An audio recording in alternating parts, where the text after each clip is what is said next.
hansı istiqamətdə ardıcıl olaraq Ermənistan Silahlı Qüvvələri Azərbaycanın ordusunun mövqelərini atıcı silahlardan, fasilələrdən atəşə tutub. İki fərqli istiqaməti görürük. Gorus və Basarkeçə.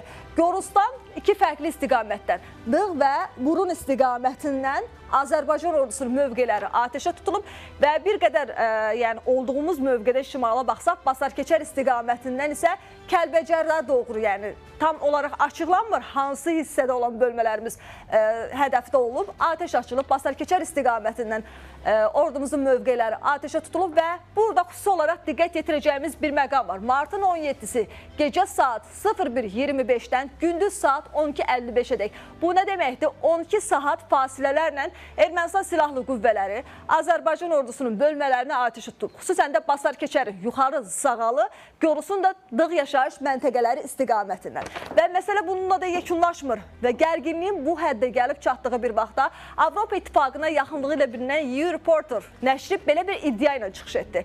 Ermənistan tərəfi hərbi strategiyasını dəyişib və vurğulanır ki, əldə edilən kəşfiyyat məlumatlarına görə Ermənistan Müdafiə Nazirliyi 2-ci Qarabağ müharibəsində üzləşdiyi məğlubiyyətdən sonra strategiyasını yeniləyib, dəyişdirib. Müdafiə Naziri Süren Papikyanın rəhbərliyi ilə hazırlanan yeni strategiya Ermənistan ordusunun pilotsuz uçuş aparatı, silahlı pilotsuz uçuş aparatı və digər elektronik müharibə vasitələri ilə təchiz edilməsindən ibarətdir. Və başqa bir nəşr, beynəlxalq nəşr qeyd etdi ki, kəşfiyyat məlumatlarına əsasən Ermənistan geniş miqyaslı hücuma hazırlaşır.